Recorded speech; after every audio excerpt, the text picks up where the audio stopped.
উপস্থিত সম্মানিত মুসল্লিয়ানি কেরাম, আলহামদুলিল্লাহ, আল্লাহ সুবহানাহু ওয়া তাআলার সমস্ত প্রশংসা এবং শুকরিয়া, যিনি আমাদেরকে সৃষ্টি করেছেন,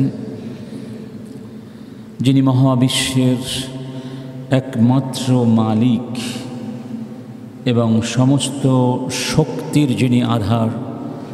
সে মহান স্রষ্টার সমীপে শুকরিয়া আদায় করে একসাথে সবাই বলছি আলহামদুলিল্লাহ। আমরা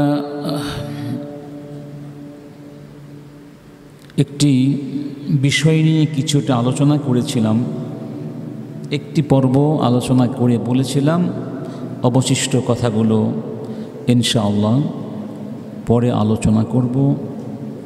সে বিষয়টি ছিল কোরআন এবং সুন্নাহর আলোকে শক্তি এবং সাহস অর্জন করা। আজকের পৃথিবীতে যত অত্যাচার অনাচার হচ্ছে, বিশেষ করে নিরীহ মুসলিমদের উপরে যেভাবে গণহত্যা চালানো হচ্ছে ফিলিস্তিন সহ গোটা পৃথিবীতে, এর অন্যতম কারণ হচ্ছে মুসলিম বিশ্ব আজকে দুর্বল, আমাদের কাছে শক্তি নেই।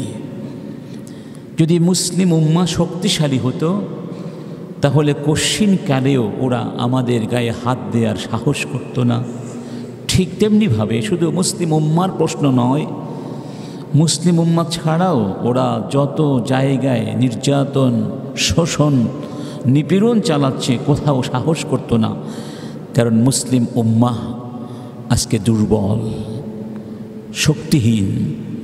অতএব এই পৃথিবীর সমস্ত নির্যাতন, নিপীড়ন, অরাজকতার জন্যে আল্লাহর কাছে মুসলিম উম্মাহকেও জবাবদিহি করতে হবে। কেন তোমরা শক্তি অর্জন করনি? কেন তোমরা সাহস অর্জন করনি? কেন তোমরা আমার জমিনকে আমার বান্দাদের জন্য বিনির্মাণ করে দাওনি? আমার খিলাফাতের দায়িত্ব থেকে কেন তোমরা সরে দাঁড়িয়েছিলে? কেন তোমরা আমার ইসলাম এবং কোরআনের বিজয় সাধনের লক্ষ্যে প্রস্তুত ছিলে না? অতএব এই বাস্তবতা সামনে রেখেই আমরা মূলত আলোচনা শুরু করেছিলাম। এবং আরেকটি বাস্তবতা ছিল, একটি মুসলিম রাষ্ট্রের উপরে আরেকটি অমুসলিম রাষ্ট্রের যে অমানবিক অবৈধ আক্রমণ চলছিল, অর্থাৎ ইসরায়েল কর্তৃক ইরানকে আক্রমণ, এই আক্রমণকে সামনে রেখেই আমরা এই বিষয়টি নিয়ে আলোচনা শুরু করেছিলাম এবং কিছুটা আলোচনা আমরা করেছিলাম। সেখানে ভূমিকায় ইসলামের দৃষ্টিকোণ থেকে শক্তি কী, শক্তির গুরুত্ব কতটুকু, এ বিষয়ে কথা বলেছিলাম এবং শক্তি অর্জনের উপায়গুলো কী কী, এগুলো আমরা একটি পয়েন্ট আলোচনা করেছিলাম যে শক্তি অর্জন করার উপায়গুলো কি। প্রথম সেই পয়েন্টটি ছিল কুওয়াতুল আকিদা ও রুসুখুল ঈমান, আকিদার শক্তি, ঈমানের দৃঢ়তা। মূলত ইসলাম যখন শক্তির কথা বলে তখন দুটো শক্তিকে মিন করে। একটি হচ্ছে আল কুওয়া আল মাদ্দিয়া, আরেকটিকে বলা হয় আল কুওয়াতু আল মা'নাউইয়া অথবা আর রূহিয়া। বস্তু জাগতিক শক্তি, বস্তুতান্ত্রিক শক্তি, আরেকটি হচ্ছে আধ্যাত্মিক শক্তি, রুহানি শক্তি, নৈতিক শক্তি। কারণ রব্বুল আলামিন বলছেন ওয়াতিলকাল আইয়ামু নুদাউিলুহা বাইনান নাস, সময়গুলো হচ্ছে এমন যে আল্লাহ সময়গুলোকে ঘুরপাও খাওয়াতে থাকেন, সময়গুলো ঘুরতে থাকে, একভাবে সময়ে যায় না। যেমনটি একটি আরবি প্রবাদে বলা হয় দাওয়ামুল হালি মিনাল মুহাল, মানে সব সময় এক অবস্থা থাকবে এটা অসম্ভব ব্যাপার। অতএব এই সময়গুলোকে আল্লাহ পাক মানুষের মাঝে আবর্তিত করেন। আর এই আবর্তনের আল্লাহ পাকের সুন্নাহ বা নীতি হচ্ছে আল্লাহ পাক তাদেরকেই বিজয় দান করেন, তারাই বিজয়ী হয় যারা শক্তিশালী, যারা কি শক্তিশালী তারা বিজয়ী হয়, আর দুর্বলরা পরাজিত হয়ে যায়। তাহলে সময়ের আবর্তনে জয় পরাজয় এটা নির্ভর করে শক্তির উপরে। এখন প্রশ্ন হলো সেই শক্তিটি কোন শক্তি? ইসলাম মনে করে সেই শক্তি হচ্ছে এই দুটি শক্তির সমন্বিত শক্তি, ভারসাম্যপূর্ণ শক্তি, আধ্যাত্মিক শক্তি এবং জাগতিক শক্তি। আর অন্যরা মনে করে সেটি শুধু জাগতিক শক্তি। জাগতিক শক্তি, বস্তুগত শক্তি, বৈষয়িক শক্তি, আধ্যাত্মিক শক্তি ছাড়া এই শক্তিও মাঝে মধ্যে বিজয় এনে দিতে পারে। মাঝে মধ্যে দেখা যায় এমন জাতি পৃথিবীতে বিজয়ী হয়েছে যাদের মধ্যে আধ্যাত্মিকতা বলতে কিছু নেই, নৈতিকতা বলতে কিছু নেই, কিন্তু তারা কি হয়েছে? অন্যদের উপরে তাদের বস্তুগত শক্তি দিয়ে বিজয়ী হয়েছে। যেমন আজকের পাশ্চাত্যের পৃথিবী, আমেরিকা, ইউরোপ, ইসরায়েল, তারা অনেক ক্ষেত্রে দেখা যায় বিজয়ী হয়েছে। কিন্তু বাস্তবতা বলছে আধ্যাত্মিক শক্তি ছাড়া, শুধু বস্তু জাগতিক শক্তির উপর নির্ভর করে যে বিজয়টা আসে, এই বিজয় দীর্ঘস্থায়ী হয় না, এবং এই বিজয়ের মাধ্যমে পারতপক্ষে কোনো কাঙ্ক্ষিত সুফল মানবতা অর্জন করতে পারে না। যেমন আল্লাহ পাক কোরআনের ভেতরে এই পর্যায়ের অনেকগুলো ঘটনা উল্লেখ করেছেন যারা বস্তু জাগতিক শক্তির ক্ষেত্রে অনেক এগিয়ে ছিল, কিন্তু এক পর্যায়ে তারা ধ্বংস হয়ে গেছে। রব্বুল আলামিন বলছেন وفرعون ذي الأوتاد الذين طغوا في البلاد فأكثروا فيها الفساد فصب عليهم ربك سوط عذاب إن ربك لبالمرصاد। ফেরাউনের কথা আল্লাহ পাক বলছেন, তার আগে আরও অনেকগুলো জাতিগোষ্ঠীর কথা বলেছেন যাদেরকে আল্লাহ পাক জাগতিক মানদণ্ডে অনেক ক্ষমতা দিয়েছিলেন, এবং সেই জাগতিক ক্ষমতা দিয়ে তারা অনেক আধিপত্য বিস্তার করেছিল, শোষণ নির্যাতন চালিয়েছিল, নিরঙ্কুশ আধিপত্য বিস্তারের চেষ্টাও করেছিল, কিন্তু বেশি দিন থাকতে পারেনি। আল্লাহ বলছেন আমি তাদের উপরে আমার আযাবের চাবুক ঢেলে দিলাম, তাদেরকে ধ্বংস করে দিলাম।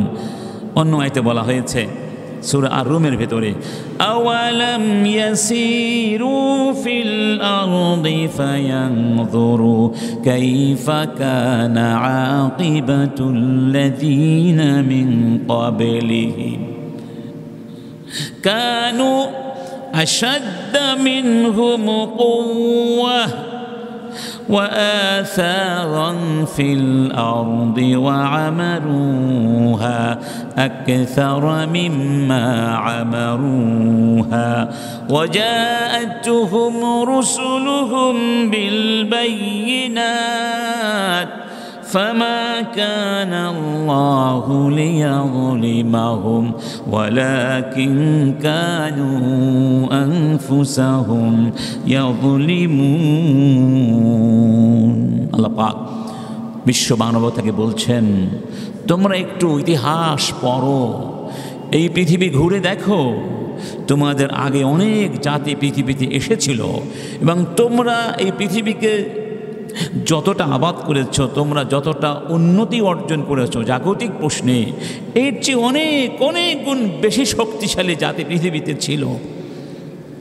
তোমাদের চেয়েও তারা পৃথিবীকে বেশি আবাদ করেছিল, তোমাদের চেয়েও তারা শক্তির মানদণ্ডে অনেক এগিয়ে ছিল, কিন্তু সেই শক্তি তাদেরকে বাঁচাতে পারেনি।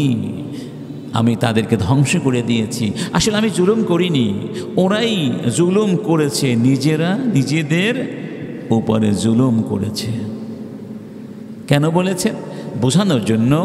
ওদের শক্তিটা ছিল শুধুমাত্র জাগতিক শক্তি, বস্তুগত শক্তি, ইমানি শক্তি সেখানে ছিল না, আধ্যাত্মিক শক্তি ছিল না, ছিল যে কারণে ওদেরকে আমি ধ্বংস করে দিয়েছি। ঠিক উল্টোটাও সত্য। শুধুমাত্র আধ্যাত্মিক শক্তি আছে, জাগতিক শক্তি নাই, এটিও ইসলাম চায় না। অনেক জাতি দেখবেন আধ্যাত্মিকভাবে তারা অনেক উন্নত, কিন্তু জাগতিক মানদণ্ডে তাদের কাছে কোনো শক্তি নেই, অস্ত্রপাতি নেই, বোমা নেই, বারুদ নেই, মিসাইল নেই, ট্যাঙ্ক নেই, কিছু নেই। তাহলে কি আমরা ওদের সাথে পারবো? এখানেও আমরা দেখা যায় হেরে যাই, ঠিক না ঠিক? শুধু আধ্যাত্মিক শক্তি দিয়েও হবে না, আবার শুধু বস্তুগত শক্তি দিয়েও হবে না। এই দুটো শক্তিকে সমন্বয় করতে হবে, ভারসাম্যপূর্ণ করে তুলতে হবে এমনভাবে যাতে একটি শক্তি আরেকটির উপরে গিয়ে আধিপত্য বিস্তার করে আরেকটি ধ্বংস করে না দেয়, অর্থাৎ একটা ভারসাম্য রক্ষা করে এই শক্তি অর্জন করতে বলা হয়েছে। এবং সেই দিকেই আমাদেরকে আল্লাহ পাক আমাদের দৃষ্টি নিবন্ধন করে এই দোয়া শিখিয়ে দিয়েছেন, যে দোয়াটি আমরা সবসময় দোয়া করে থাকি। দোয়ার ভেতরে রব্বানা আতিনা ফিদ দুনিয়া হাসানাহ ওয়া ফিল আখিরাতি হাসানাহ ওয়া কিনা আযাবান নার। বলুন না সবাই, রব্বানা আতিনা ফিদ দুনিয়া হাসানাহ ওয়া ফিল আখিরাতি হাসানাহ ওয়া কিনা আযাবান নার। এখানে শুধু দুনিয়ার কথা বলা হয় নাই, আবার শুধু পরকালের কথা বলা হয় নাই, দুনিয়ার কল্যাণের কথা বলা হয়েছে, আবার পরকালের কল্যাণের কথাও বলা হয়েছে। হে আমাদের রব, আমাদেরকে দুনিয়ার কল্যাণ দাও, পরকালের কল্যাণ দাও। সুবহানাল্লাহ। অতএব এই দুই শক্তি, আমাদেরকে দুটো শক্তি অর্জন করতে হবে। হ্যাঁ, ইসলামের আরেকটি সিদ্ধান্ত এরকম, যদি আধ্যাত্মিক শক্তিতে বলীয়ান হওয়া যায়, এরপরে জাগতিক শক্তির ক্ষেত্রে কিছুটা দুর্বলতাও থাকে, তারপরেও আল্লাহ পাক বিজয় দান করে দেন। সুবহানাল্লাহ। মানে জাগতিক শক্তি আমাদের প্রয়োজন আছে, তবে জাগতিক শক্তি কিছুটা দুর্বলতা আধ্যাত্মিক শক্তির মাধ্যমে ক্ষতিপূরণ আল্লাহ পাক করে দেন। যেমন আল্লাহ পাক বলছেন, কাম মিন ফিআতিন কালিলাতিন ওয়ালাবাত ফিআতান কাসীরাতান বিইযনিল্লাহ ওয়াল্লাহু মা'আস সাবিরিন। কত ছোট্ট ছোট্ট বাহিনী বড় বড় বাহিনীর বিরুদ্ধে বিজয়ী হয়ে গেছে আমি আল্লাহর আদেশে। বদরের প্রান্তরের দিকে তাকিয়ে দেখুন, আমরা ছিলাম মাত্র 313 জন, ওরা ছিল 1000। সেই ছোট্ট একটা বাহিনী অসম যুদ্ধে বিজয় হয়েছিল, কারণ তাদের কাছে আধ্যাত্মিক শক্তি ছিল, ইমানের ক্ষমতা ছিল, আর বস্তু জাগতিক ক্ষমতাও যতটুকু সম্ভব তারা ধারণ করেছিলেন। ফলে আল্লাহর পক্ষ থেকে সাহায্য এসেছিল। সুবহানাল্লাহ। এই জন্য আল্লাহ পাক ব্যবসা বাণিজ্য আর ইবাদতের মধ্যে এরকম একটা সংমিশ্রণ তৈরি করে এভাবে বলছেন, রিজালুল লা তুলহিহিম তিজারাতুন ওয়ালা বাইউন আন যিকরিল্লাহি ওয়া ইকামিস সালাতি ওয়া ইতাইজ যাকাহ يخافون يوما تتقلب فيه القلوب والأبصار تتقلب فيه القلوب والأبصار। আল্লাহ রাব্বুল আলামিন তার জান্নাতি বান্দা, প্রিয় বান্দাদের পরিচয় এভাবে দিয়েছেন, তারা এমন কিছু মানুষ যাদেরকে ব্যবসা বাণিজ্য আমার জিকির থেকে, নামাজ কায়েম করা থেকে, যাকাত আদায় করা থেকে বিরত রাখে না। এখানে নামাজ, জিকির, যাকাত এগুলো ইবাদত, ইবাদতের সাথে ব্যবসা বাণিজ্যকে যুক্ত করে দেওয়া হয়েছে। মানে তারা ব্যবসাও করে, আবার নামাজও পড়ে, যাকাতও দেয়, জিকিরও করে। দুনিয়ার প্রশ্নেও তারা পিছিয়ে থাকে না, আবার পরকালের প্রশ্নেও তারা পিছিয়ে থাকে না। অর্থাৎ জাগতিক শক্তি এবং পারলৌকিক তথা আধ্যাত্মিক, নৈতিক, রুহানি, ইমানি শক্তির ক্ষেত্রে তারা এভাবে বলীয়ান হয়ে থাকে। কারণ তাদের মধ্যে ভয় আছে আল্লাহ সুবহানাহু ওয়া তাআলা, যে আল্লাহর সামনে পরকালে গিয়ে দাঁড়াতে হবে, সেই দিন কি অবস্থা হবে, এই ভয়ে তাদের মনের মধ্যে একটা স্পন্দন সবসময় কাজ করে। সুবহানাল্লাহ। এই জন্য আমরা বলছি যে আসলে জাগতিক শক্তি আর আধ্যাত্মিক শক্তির মধ্যে সমন্বয় সাধন করতে হবে, নইলে ভারসাম্যহীন হয়ে যাবে। আমাদের দেশে দেখবেন আমরা কিছু মানুষ শুধু দরবেশগিরি নিয়ে ব্যস্ত, মানে নামাজ রোজা জিকির আজকার এই আধ্যাত্মিক পরিশুদ্ধিতা নিয়ে ব্যস্ত। দুনিয়ার সাথে আমাদের কোনো তেমন সম্পর্ক নেই, সমাজ গোল্লাই গেল সেদিকে আমাদের কোনো টেনশন নেই। আবার কিছু মানুষ এই আধ্যাত্মিকতার প্রশ্নে একেবারেই উদাসীন, যারা এই পার্থিব জাগতিক উন্নতি অগ্রগতি নিয়েই সবসময় ব্যস্ত। ফলাফল কি দাঁড়িয়েছে? ফলাফল দাঁড়িয়েছে আজকের এই সমাজের অধপতন।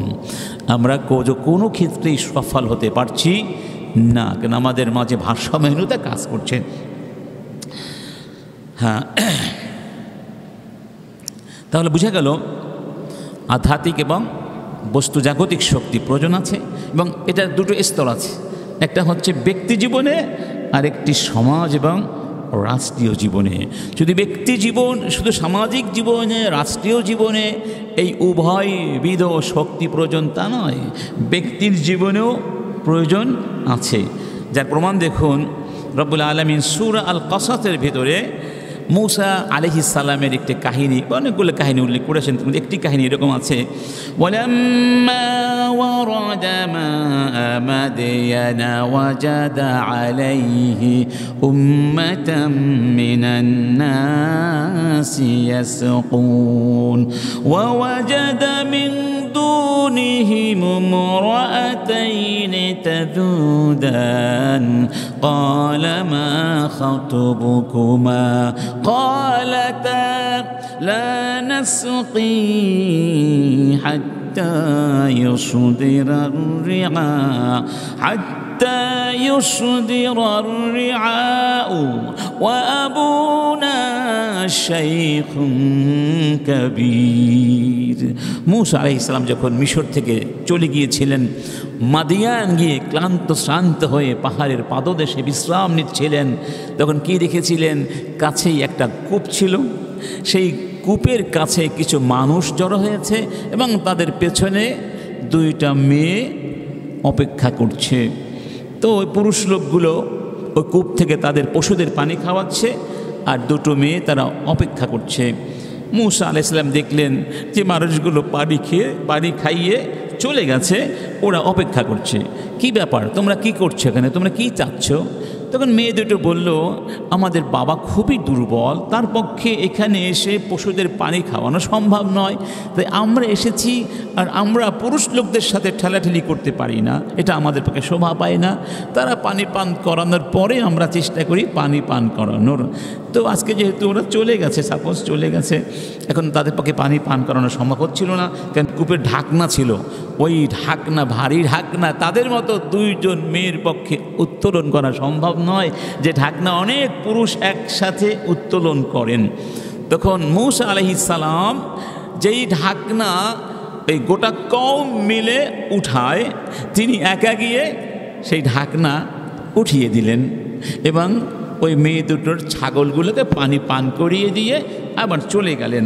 ফাসাকালাহুমা সুম্মা তাওয়াল্লা ইলা যিল্লি ফাকালা রব্বি ইন্নী লিমা আনজালতা ইলাইয়া মিন খাইরিন ফাকির। সুবহানাল্লাহ।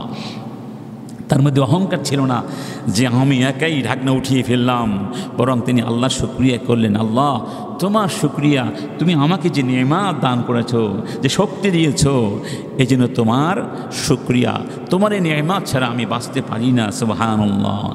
ওই মেয়ে দুটোর সাথে তিনি আর কোনো কথা বলেন নাই। এরপরে ফাজাআতুহু ইহদাহুমা তামশি আলা ইসতিহয়া ক্বালাত ইন্না আবি ইয়াদউকা লিয়াজজিয়াকা আজরা মা সাকাইতা লানা। ওই মেয়ে দুটো পানি পান করিয়ে বাসায় চলে গেল, বাড়িতে চলে গেল। একটু পরে একটি মেয়ে আসলো, একজন আসলো, এসে সলজ্জ কণ্ঠে বলল, আমার বাবা আপনাকে আমাদের বাড়িতে যেতে বলেছেন, আপনি যে আমাদেরকে সাহায্য করেছেন, পানি পান করিয়েছেন ছাগলগুলোকে, এই জন্য আমাদের বাবা খুশি হয়েছেন। আপনাকে আব্বা এই জন্য প্রতিদান দেবেন, পারিশ্রমিক দেবেন। সুবহানাল্লাহ। তখন তিনি কিন্তু ক্লান্ত, শ্রান্ত, ক্ষুধার্ত, বিদেশের মাটিতে কোথায় যাবেন, আশ্রয়ও ছিল না। আল্লাহু আকবার। তিনি তার সাথে তার বাড়িতে গিয়েছিলেন। এই প্রসঙ্গে আল্লাহ পাক বলছেন যে গিয়ে যখন ওয়াকাসসা আলাইহিল কাসাস, ওই মেয়েটির বাবা ছিলেন নবী অর্থাৎ শুআইব আলাইহিস সালাম, সব কাহিনী খুলে বললেন কেন তিনি মিশর থেকে চলে এসেছেন।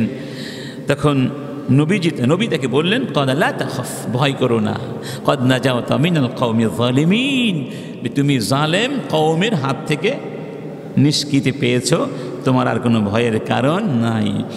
এই প্রেক্ষিতে ওই দুটো মেয়ের একটা মেয়ে বলেছিল, ক্বালাত ইহদাহুমা ইয়া আবাতিস্তাজির ইন্না খায়রা মান ইস্তাজারতাল কাওয়িয়ুল আমিন। তুমি তো বৃদ্ধ মানুষ, একজন লোক তোমার প্রয়োজন, তুমি না হয় এই লোকটিকে তোমার সাথে রেখে দাও, চাকরি দিয়ে দাও, তোমার সব কিছু দেখাশোনা করবে, তোমার কাজগুলো করে দিবে।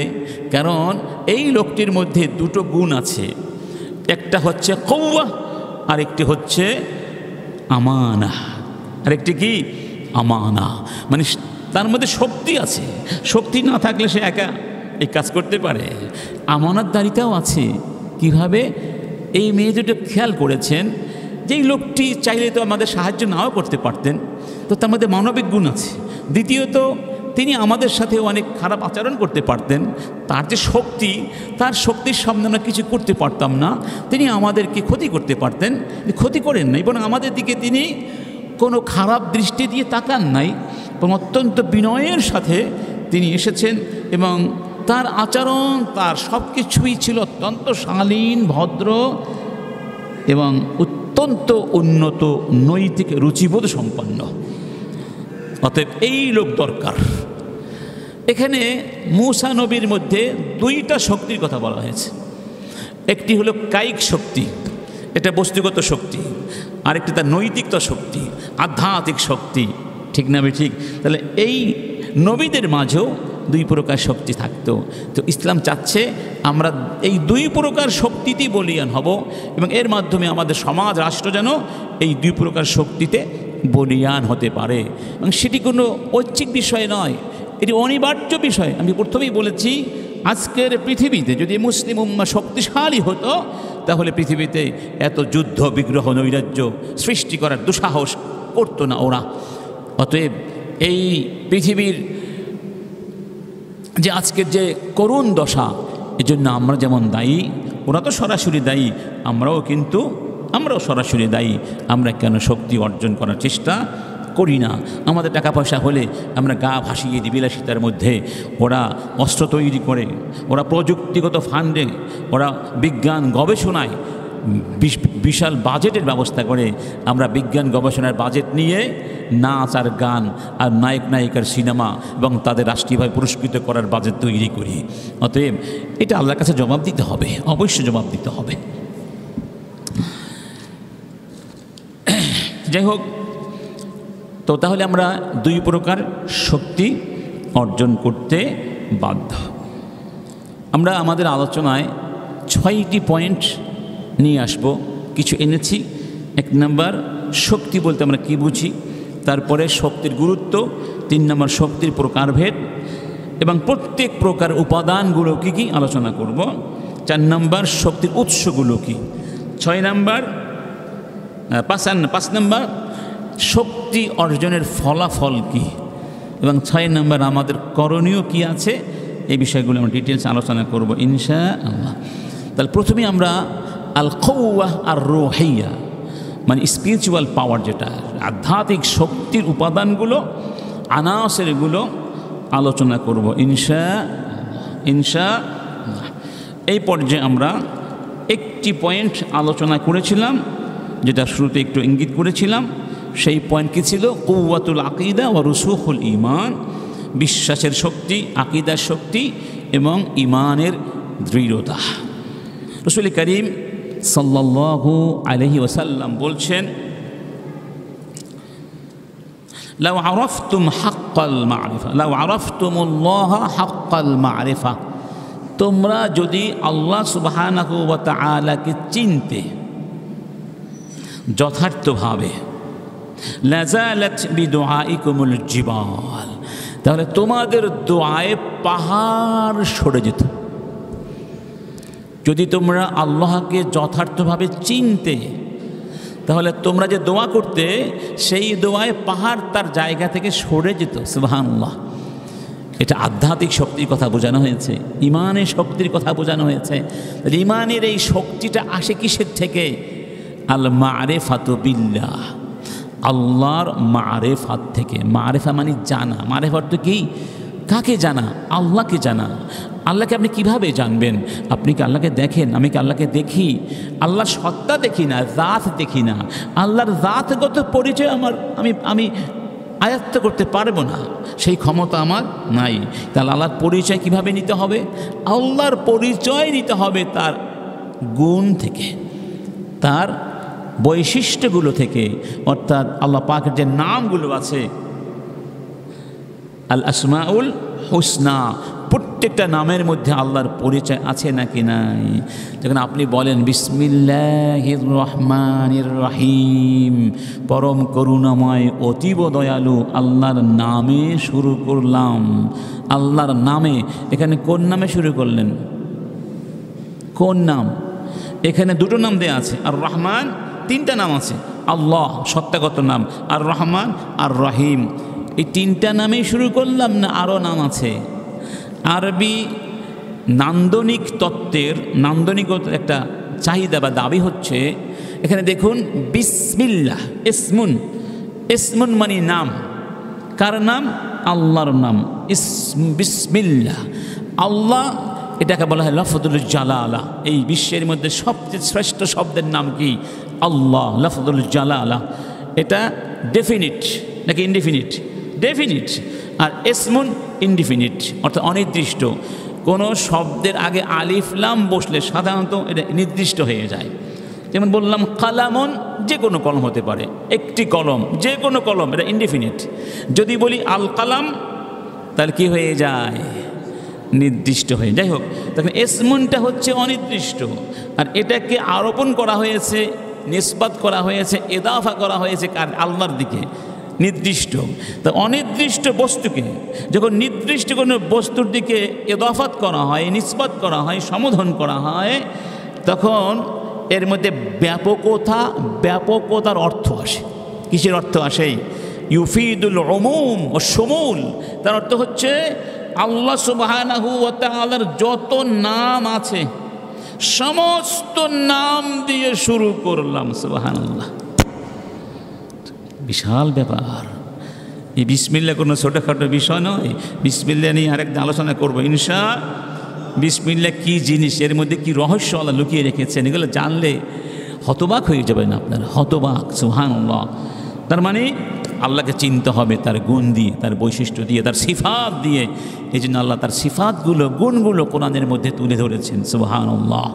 এবং আমাদের শক্তি নিয়ে আজকে কথা বলছে, শক্তি, এটিও তার একটা সিফাত। ইন্নাল্লাহ হুয়াল কাওয়ি, তিনি শক্তিশালী, সমস্ত শক্তি তার কাছে। সুবহানাল্লাহ। আচ্ছা, তাহলে এটা একটা পয়েন্ট চলে গেল। দ্বিতীয় পয়েন্ট, সেটা হচ্ছে, আমরা আবারও বলছি, আমরা দুই প্রকার শক্তি নিয়ে কথা বলবো। প্রথম প্রকার কি? আল কুওয়াতুর রুহিয়্যা, আধ্যাত্মিক শক্তি, রুহানি শক্তি, নৈতিক শক্তি। এই শক্তি অর্জনের এক নম্বর উপাদান ঈমান। দুই নম্বর উপাদান কি? আল কুওয়াতু ফিল ইবাদাহ, ইবাদাতের শক্তি। সুবহানাল্লাহ। ইবাদত করলে মানুষের মধ্যে শক্তি সৃষ্টি হয়। কি সৃষ্টি হয়? যেমন ইতিহাস খ্যাত ইসলামের অন্যতম শ্রেষ্ঠ একজন বিজয়ী নেতা সালাহুদ্দিন আইয়ুবী, তার নাম শোনেন না এমন কেউ আছেন? তিনি যখন যুদ্ধ করতে যেতেন এবং সৈনিকদের তাঁবুতে তাঁবুতে ঘুরতেন আর শুনতেন সৈনিকেরা কোরআন তিলাওয়াত করছে, জিকির করছে, তখন তিনি তার এই প্রসিদ্ধ কথাটি বলতেন, মিন হা হুনা ইয়াতিন নাসরু। সবাই বলুন তো দেখি, বলুন, মিন হা হুনা ইয়াতি আন নাসরু। এর অর্থ হলো মিন মানে হতে, হা হুনা এখান থেকে, এখান থেকেই বিজয় আসে। কি বলতেন যখন কে কোরআন পড়তো সৈনিকেরা? কি বলতেন? এখান থেকেই বিজয় আসবে। সুবহানাল্লাহ। তার মানে ইবাদতের ক্ষেত্রে মুসলিম উম্মাহ যত বেশি অগ্রগামী হবে, বিজয় তত সন্নিহিতে চলে আসবে ইনশাআল্লাহ। ইবাদতের এই শক্তি অর্থ কি? এই শক্তির অর্থ হচ্ছে, ইয়া আইয়ুহাল্লাযীনা আমানু দুখুলু ফিস-সিলমি কাফা ওয়া লা তাত্তাবিউ খুতুওয়াতিশ শাইতান ইন্নাহু লাকুম আদুউম মুবিন। হে ঈমানদারগণ, ইসলামের মধ্যে পরিপূর্ণভাবে এসে যাও। শয়তানের পদাঙ্ক অনুসরণ করো না, শয়তান তোমাদের প্রকাশ্য দুশমন। অর্থাৎ ইসলামকে পূর্ণাঙ্গভাবে ধারণ করা হচ্ছে আল কুওয়াতু ফিল ইবাদা অথবা কুওয়াতুল ইবাদা। কথা বুঝতে পেরেছি? অর্থাৎ এরকম মনে না করা যে ইবাদা মানে শুধু নামাজ, রোজা, হজ, যাকাতের বাহিরে আর কিছুই নাই। না, ইবাদা হচ্ছে গোটা ইসলাম, গোটা ইসলাম। আপনি কি করে বুঝবেন আপনি ইবাদতের শক্তি অর্জন করেছেন? যখন আজান হবে তখন যদি আপনি মসজিদের পানে ছুটে যান, তাহলে বোঝা যাবে আপনার ইমানি ইবাদতের শক্তি অর্জিত হয়েছে। আর যদি আপনি ওখানে না গিয়ে বাজারে যান, আড্ডা করতে যান, অন্য কাজে চলে যান, তাহলে বুঝতে হবে আপনার ইমানি শক্তি, ইবাদতের শক্তি শক্তিহীন হয়ে পড়েছে। কারণ আপনার কাছে আল্লাহর আহ্বানের চেয়ে নফসের আহ্বানের গুরুত্ব বেশি। কার আহ্বান? নফসের আহ্বান, শয়তানের আহ্বান। তার মানে নিজেকে, নিজের জীবনকে আল্লাহর বিধান দিয়ে নিয়ন্ত্রণ করতে হবে। আল্লাহর দিনকে, আল্লাহর বিধানকে আমার শাহওয়াত, আমার প্রবৃত্তি দিয়ে নিয়ন্ত্রণ করার এই চিন্তা মাথা থেকে বের করতে হবে। আমরা অনেকে ইসলাম মানি যতটুকু আমার স্বার্থ হাসিল করে, যেখানে স্বার্থের বিরুদ্ধে চলে যায়, এই না না না এই সমস্ত কথা বলা যাবে না, কারণ এখানে কথা বললেই আমার স্বার্থের বিরুদ্ধে যায়। তাহলে আপনি ইসলামকে নিয়ন্ত্রণ করার চেষ্টা করেছেন, ইসলাম দিয়ে নিজেকে নিয়ন্ত্রণ করলেন না, আপনি শক্তি অর্জন করতে পারবেন না। সাহাবায়ে কেরাম একটার পরে একটা যে বিজয় অর্জন করেছেন, বদর থেকে শুরু করে রাসূলের জীবনে যতগুলো সশস্ত্র যুদ্ধ হয়েছে, একটি যুদ্ধেও প্রকৃতপক্ষে রাসূল পরাজিত হন নাই, সাহাবীরা পরাজিত হন নাই। প্রত্যেকটা যুদ্ধে তাদের ঐতিহাসিক সোনালী বিজয় অর্জিত হয়েছিল, কারণ তারা এই ইবাদতের শক্তিতে বলীয়ান ছিল। ইবাদতের শক্তি, আধ্যাত্মিক শক্তির মানদণ্ড হচ্ছে আল্লাহর সাথে আপনার সম্পর্ক কতটুকু। আল্লাহর সাথে আপনার আমার সম্পর্ক যতটুকু, এই শক্তিও ততটুকু। সুবহানাল্লাহ। এই শক্তির দাবি হলো 5 ওয়াক্ত নামাজ, ফরজ ইবাদতগুলো আদায় করা, আল্লাহর পথে জিহাদ করা, ইবাদতের ক্ষেত্রে চেষ্টা করা, ভালো ভালো কাজে প্রতিযোগিতা করা, আল্লাহর সান্নিধ্য লাভের চেষ্টা করা। একটা হাদিস শুনুন, খুব চমৎকার হাদিস। রাসূল করিম সাল্লাল্লাহু আলাইহি ওয়াসাল্লাম বলছেন, লাম্মা খালাকাল্লাহু আল-আরদ জাআলাত তামিদু ওয়া তাতাকাফফাউ যে আল্লাহ সুবহানাহু ওয়া তাআলা যখন এই জমিন সৃষ্টি করলেন তখন জমিন এভাবে দুলতে লাগলো।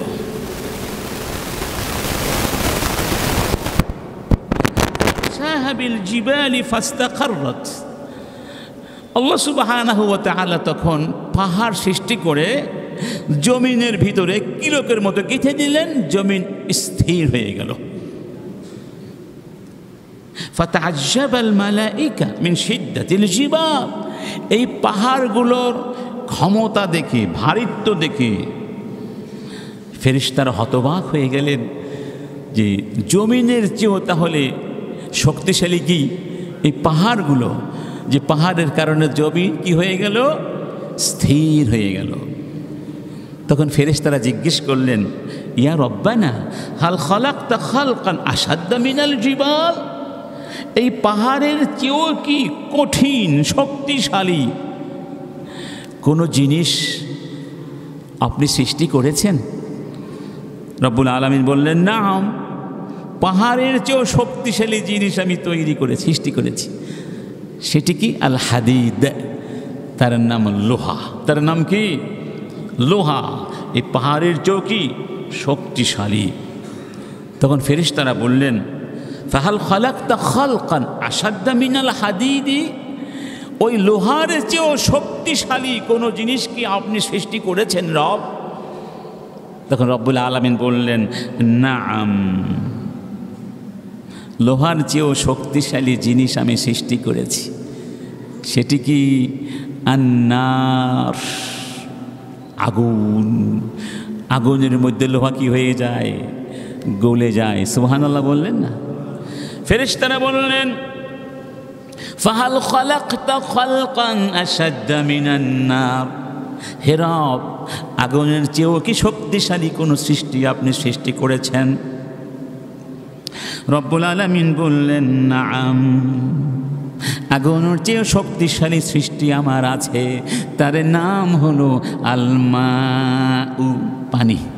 তার নাম কি? পানি।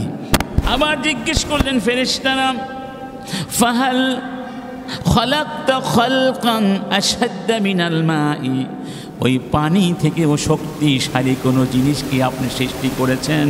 রব্বুল আলামিন বললেন, নাম, পানির চেয়েও শক্তিশালী জিনিস আছে, আমি সৃষ্টি করেছি, তার নাম হলো আর রিহ, বাতাস। এই পানিগুলো মেঘমালা থেকে আসে না, আর মেঘমালাগুলোকে সঞ্চালন করে কে? বাতাস। সুবহানাল্লাহ বলবেন না? ফেরেশতারা বললেন, ফাহাল খালাকতা খালকান আশাদ্দা মিনার রিহ, হে রব, ওই বাতাসের চেয়েও শক্তিশালী কোনো সৃষ্টি কি তোমার আছে? বললেন, নাম, আছে। সেটি কি? আল্লাহ পাক জবাব দিয়ে দিলেন, ইবনু আদম, ইবনু আদম, আদমের সন্তান। কখন?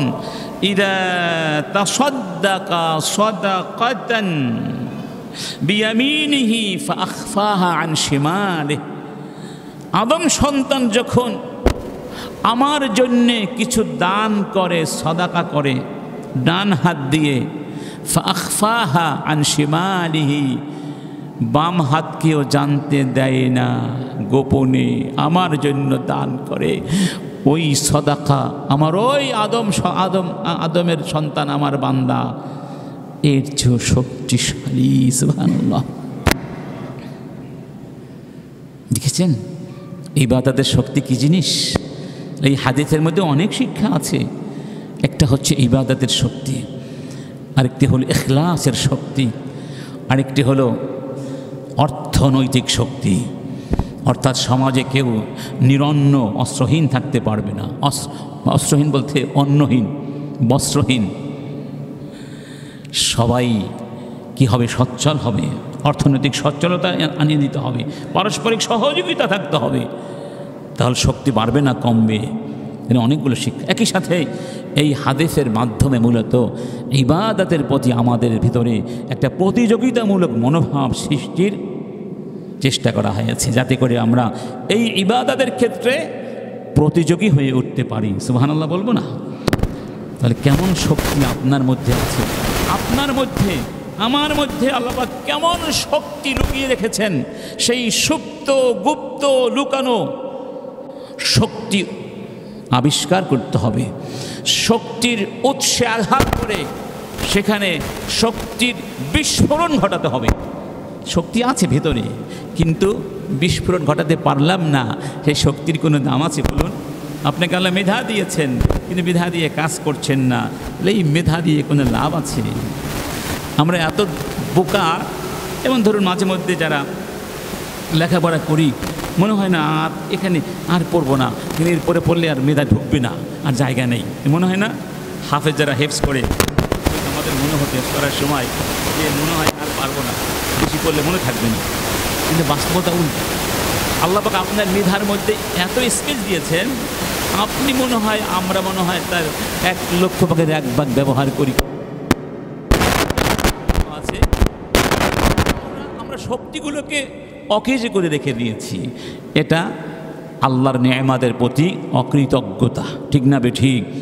এই জন্য আমরা চাই ইবাদতের মাধ্যমে শক্তি আমাদের ভিতরে সৃষ্টি করতে হবে ইনশাআল্লাহ। ইবাদত মানে হচ্ছে আল্লাহ দাসত্বের প্রশ্নে কোনো আপোষ নেই। জীবনের সব ক্ষেত্রে মানবে, চলবে কার কথা?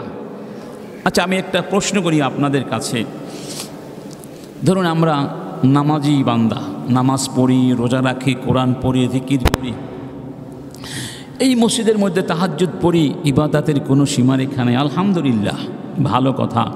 কিন্তু এই মসজিদের বাহিরে একটা বিশাল জগৎ আছে না, মিডিয়া আছে। এই মিডিয়াগুলো আমাদের হাতে নাই, এগুলো সব কাফেরদের হাতে, নাস্তিকদের হাতে। তারা মিডিয়া দিয়ে সত্যকে রাত বানায়, রাতকে দিন বানায়। আচ্ছা, ঠিক আছে। এই জগতের বাহিরে আরেকটা সামরিক জগৎ আছে।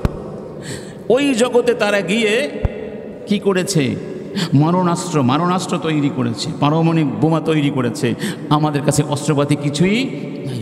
ফলে তাদের সামরিক শক্তি হলো, তাদের অর্থনৈতিক শক্তি আছে, তাদের মিডিয়ার শক্তি আছে, সব শক্তি নিয়ে তারা পৃথিবীকে যথেচ্ছভাবে নিয়ন্ত্রণ করছে। আর আমরা মসজিদের মধ্যে বসে তসবিহ করছি। ওয়াযকুর আবদানা দাউদা যাল আইদি ইন্নাহু আওয়াব। হে রাসূল, এই কোরআনের ভেতরে তুমি আমার বান্দা দাউদের কথা আলোচনা করো। আমার বান্দা, সুবহানাল্লাহ, আল্লাহ প্রশংসা করছেন। যাল আইদি, আমার দাউদ ছিল শক্তিশালী, আওয়াব, আমার দিকে প্রত্যাবর্তনশীল। তাহলে শক্তিশালী, এটা জাগতিক শক্তি হতে পারে, আধ্যাত্মিক শক্তিও, আবার আওয়াব, আমার দিকে প্রত্যাবর্তনশীল। এখানে রুহানি শক্তির কথা বলা হয়েছে। এবং দাউদ আলাইহিস সালাম কেমন শক্তিশালী ছিলেন অন্য আয়াতে বলা হয়েছে, وَلَقَدْ آتَيْنَا دَاوُودَ مِنَّا فَضْلًا يَا جِبَالُ أَوِّبِي مَعَهُ وَالطَّيْرَ وَأَلَنَّا لَهُ الْحَدِيدَ أَنِ اعْمَلْ سَابِغَاتٍ وَقَدِّرْ في السرد وعملوا صالحا إني بما تعملون بصير। আল্লাহ বলছেন, আমি দাউদকে আমার পক্ষ থেকে অনুগ্রহ দান করেছি এবং পাহাড়গুলোকে বলেছিলাম, হে পাহাড়েরা, তোমরা আমার দাউদের সাথে আমার তাসবিহ করো। সুবহানাল্লাহ। দাউদ আলাইহিস সালাম যখন আসমানি কিতাব তিলাওয়াত করতেন, পাখিরা পর্যন্ত এসে তার তিলাওয়াত শুনতেন। সে কথা আল্লাহ বলেছেন, আমি পাখিদেরকেও তার অনুগত করে দিয়েছিলাম। সুবহানাল্লাহ। এবং ওয়ালান্না লাহুল হাদিদা, আমি লোহাকে তার জন্য নরম বিগলিত করে দিয়েছি। সুবহানাল্লাহ। তিনি লোহা ধরলে লোহা নরম হয়ে যেত। সেই লোহা দিয়ে কি বললেন, দাউদ, এই লোহা দিয়ে তুমি বড় বড় প্রশস্ত বর্ম তৈরি করো, সেই বর্মের কড়াগুলো জায়গা মতো যথোপযুক্তভাবে লাগিয়ে দাও। তাহলে তিনি কি দুর্বল ছিলেন না অত্যন্ত শক্তিশালী ছিলেন? কেমন শক্তি দিয়েছেন! লোহা ধরলে লোহা পানির মতো নরম হয়ে যেত। সুবহানাল্লাহ, আল্লাহু আকবার। এই জন্য আল্লাহ পাক তাকে এই ক্ষমতা কেন দিয়েছিলেন? কারণ তিনি ইবাদতের শক্তিতে বলীয়ান ছিলেন। তার ইবাদত কেমন ছিল শুনুন। রাসূল করিম সাল্লাল্লাহু আলাইহি ওয়াসাল্লাম বলছেন যে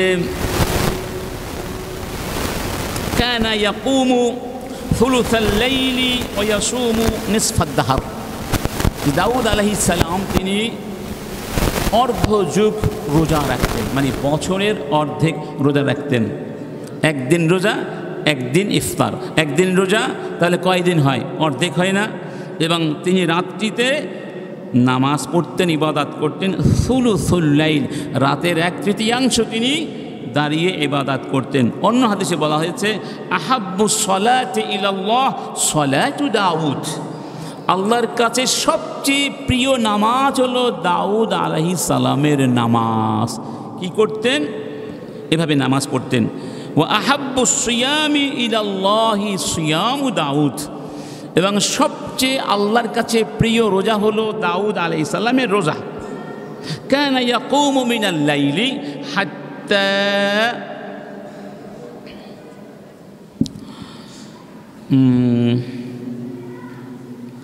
আচ্ছা কানা ইয়াকুমু থুলুসা, কানা ইয়ানামু নিসফাল লাইল ওয়া ইয়াকুমু থুলুসা।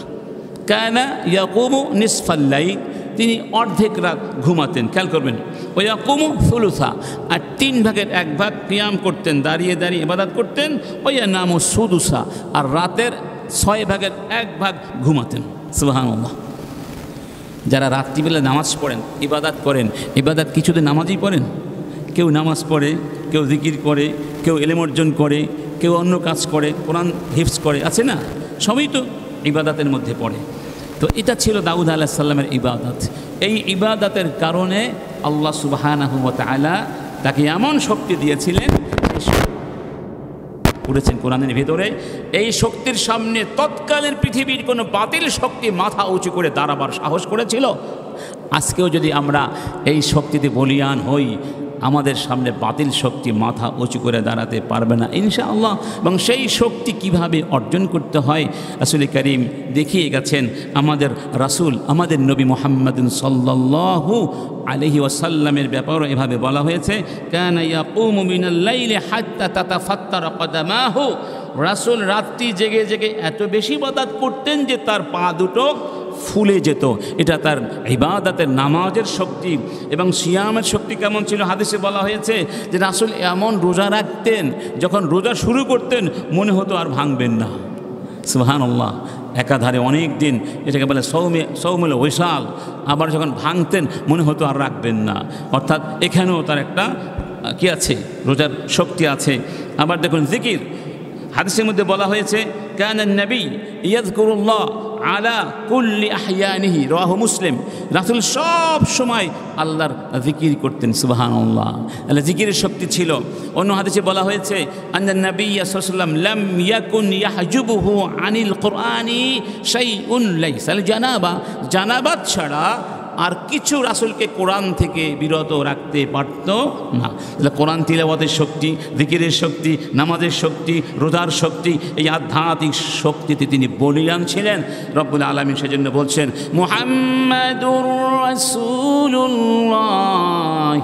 ওয়াল্লাযী মুহাম্মাদুর রাসূলুল্লাহ والذين آمنوا معه وشداء على الكفار رحماء بينهم। কোন সূরা? সূরাতু আল ফাতহ। সূরা আল ফাতহ। আল্লাহ সুবহানাহু ওয়া তাআলা এখানে বলছেন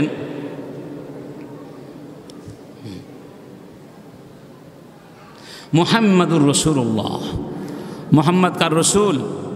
ওয়াল্লাযীনা আমানু মাআহ, এবং যারা তার সাথে, ওয়াল্লাযীনা মাআহু, ওয়াল্লাযীনা মাআহু, মুহাম্মাদুর রাসূলুল্লাহ ওয়াল্লাযীনা মাআহু, এবং তার সাথে যারা আছে। খেয়াল করবেন রাসূলের সাথে কারা ছিলেন? সাহাবীরা। মুহাম্মদ আল্লাহর রাসূল সাল্লাল্লাহু আলাইহি ওয়াসাল্লাম, এবং তার সাথে যারা আছে তাদের বৈশিষ্ট্য কি? আশিদ্দাউ আলাল কুফার রুহামাউ বাইনাহুম। তারা কাফেরদের বিরুদ্ধে অত্যন্ত কঠোর এবং নিজেদের মধ্যে অত্যন্ত দয়ালু। এখানে 2 প্রকার শক্তি আছে। কাফির মানে যার আগ্রাসী শক্তি, তাদের বিরুদ্ধে কঠোর মানি এটা হলো বস্তু জাগতিক শক্তি। আর নিজেদের মাঝে যে ভালোবাসা এটা রুহানি শক্তি।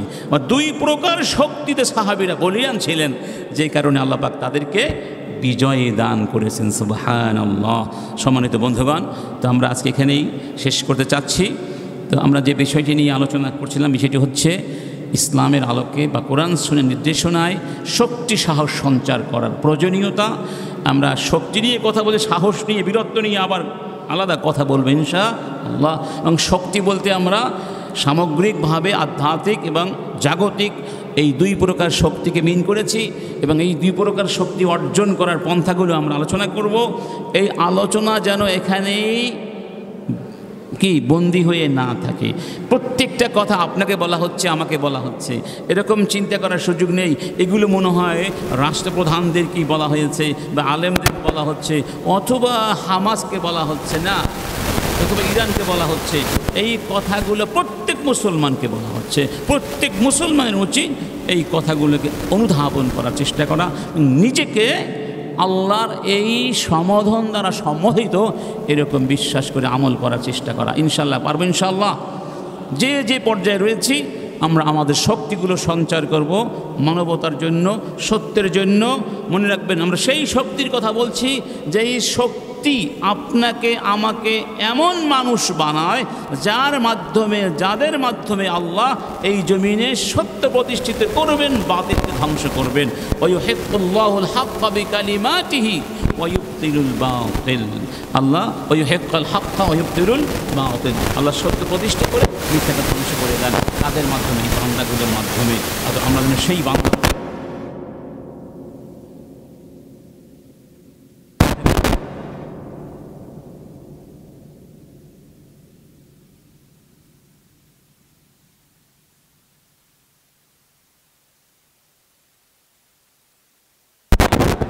সোজা করে নিই।